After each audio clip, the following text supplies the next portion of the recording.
What's going on, guys? Today on rallynotes.com we're going to talk about building a common tool set and go over the tools that I carry in the rally car, an update on the Harbor Freight welder, and an update on the transmission. Stay tuned.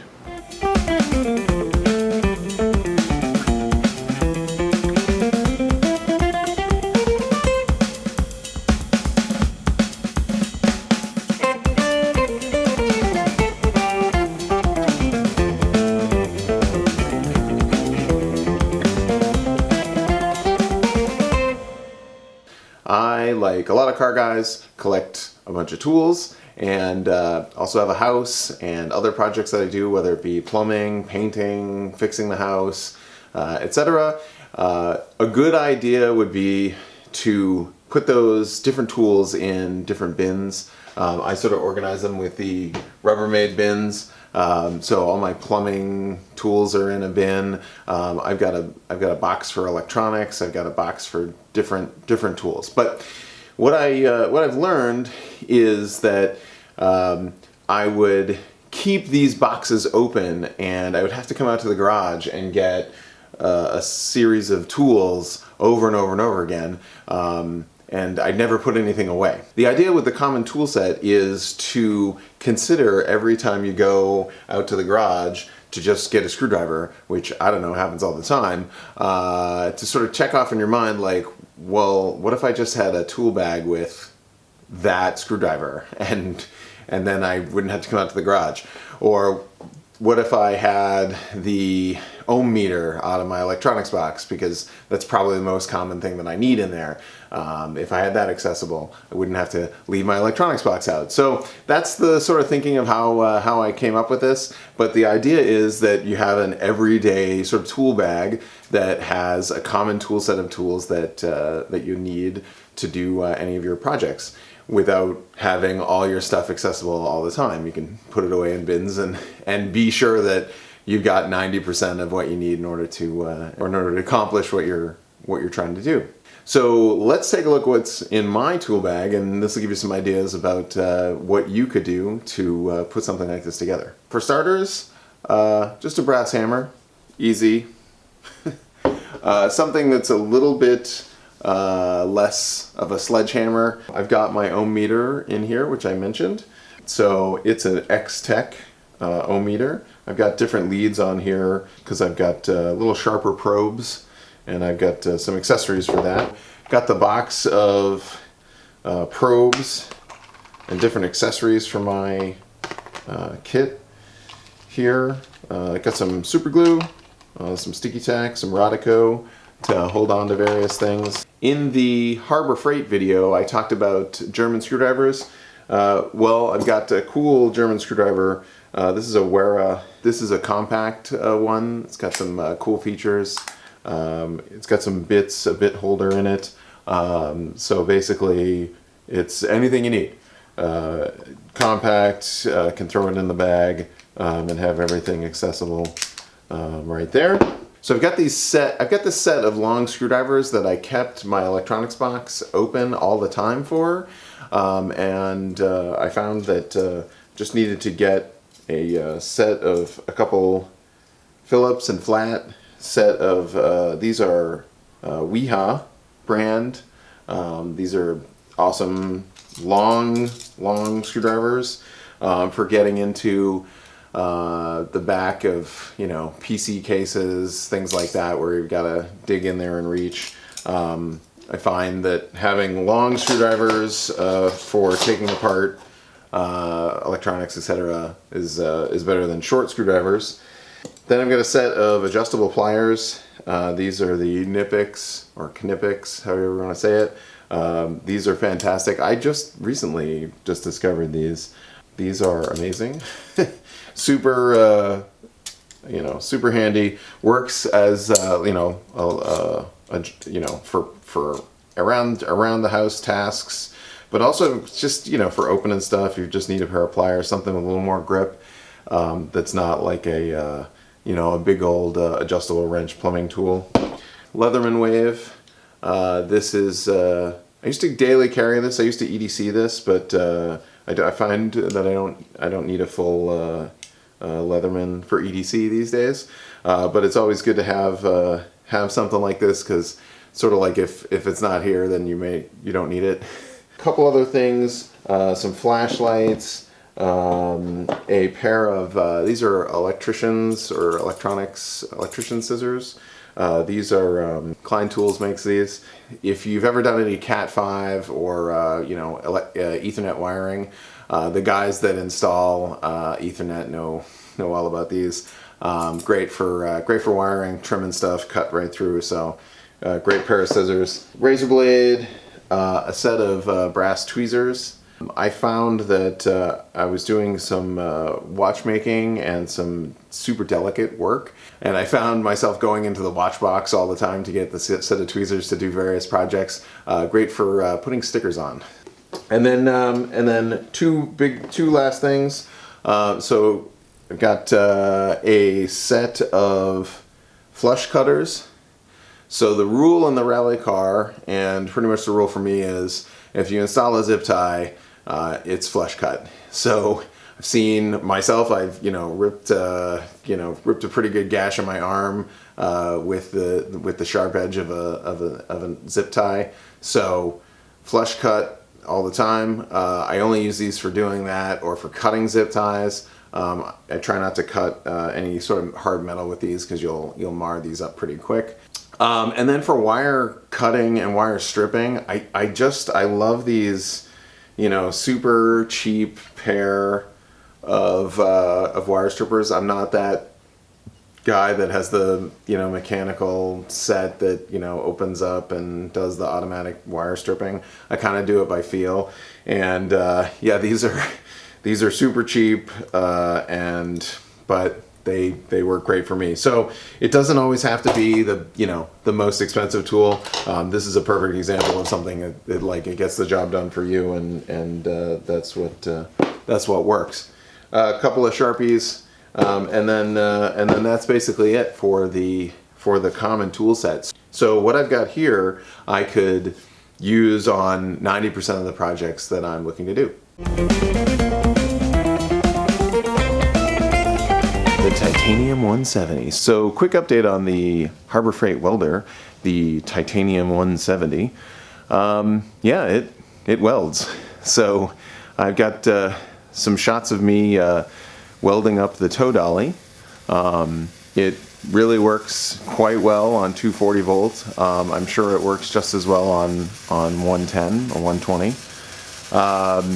But just using flux core, not a lot of splatter, was able to put down nice bead on the heavier metal parts for the tow dolly, as well as the thinner stuff. So I was able to get that all welded up. I'll show you an update once I've got that all painted up.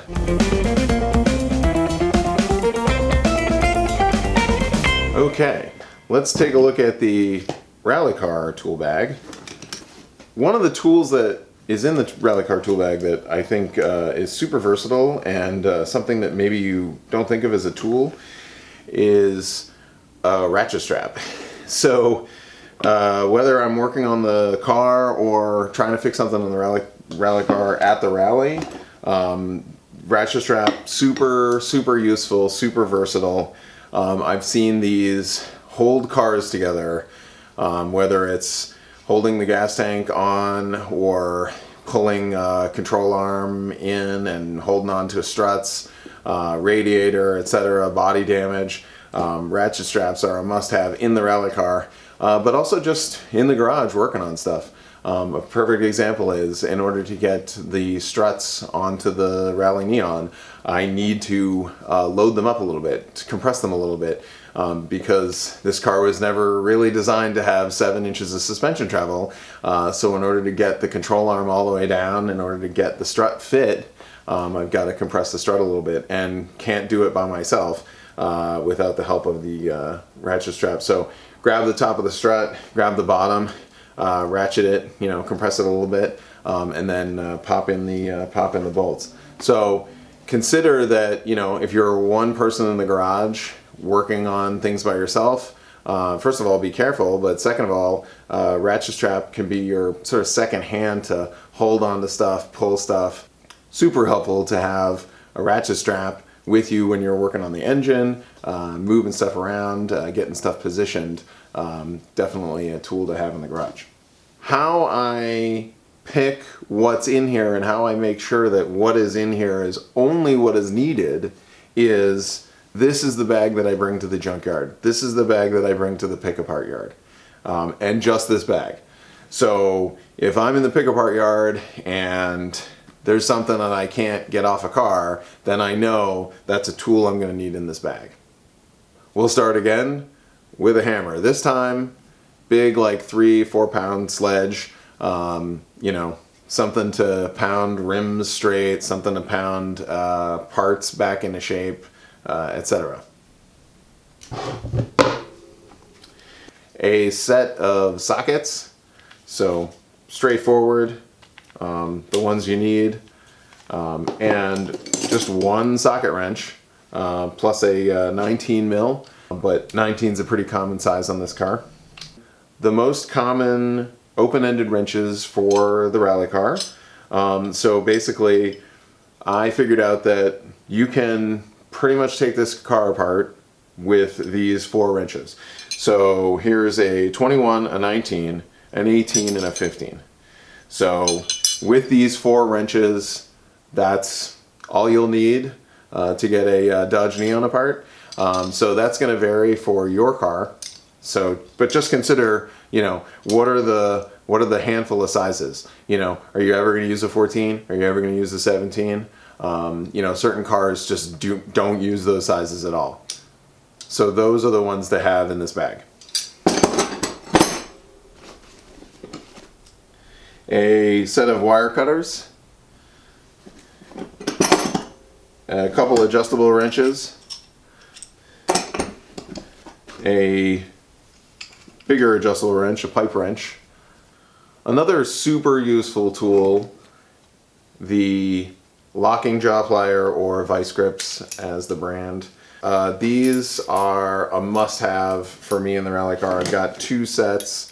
First is when you cut your brake lines, if you lose a caliper or have something and you need to stop brake fluid from coming out. These are the way to do it. You may not stop the fluid completely, but at least you can put a pretty good hamper on it. Hanging on to different suspension parts, being able to grab onto things and clamp things. I don't know if it's this one here, but one of these I had problems where the exhaust was starting to come loose off of one of the hangers. And I basically just got under there and clamped one of these as like a makeshift hanger. And it wasn't until 6-8 months later that I realized I'd been driving around with the exhaust, you know, held on solely by one of these. So definitely a must-have. Then a couple big fat screwdrivers, not, you know, Phillips head, flathead. I will say that in the rally car, the flathead is more used for a pry bar than it is an actual flathead. And sort of with the Phillips head too for centering bolts and things. But, you know, number 2 Phillips for all those on the car. Smaller pliers, and then a bunch of adjustables for the struts. So these are the strut wrenches to raise and lower the suspension. I keep these in the tool bag in the rally car. Some safety wire, some other miscellaneous stuff, some lug nuts, etc. Along with it. So that's the tool bag in the rally car. I hope that gives you some ideas about what tools you should put together for yourself and what tools you should have in the rally car or your street car. So a transmission update. The transmission is back together. The limited slip is back together and cleaned. And one of the things that I did was I went on the forums and realized that I was an idiot and didn't read the note about not installing the stock axles with the square edged C-clip into the OBX limited slip transmission. So yeah, so that's why those froze in there, and why I had so hard of a time getting them out. So apparently there's a rounded C-clip that you can get that's a little easier, but I've also heard that people just don't run them. So just sort of, they're in there sort of set. I figured out a solution in between that, which is I found a rubber gasket, a sort of a rubber O-ring that would be the same exact size, and it's nice thick rubber O-ring, and I think it's enough force. I'll show some video here of me popping it in there. I think it's enough force to hold it in, and then more importantly, I think it has enough force to not let the axle come out. Worst case scenario, I have to pull it out and put a different C-clip on there, but I think it'll work. So yeah, rubber gasket. So guys, this is an experiment of sorts, and I don't necessarily know what's next, but I just decided to take you along for the ride.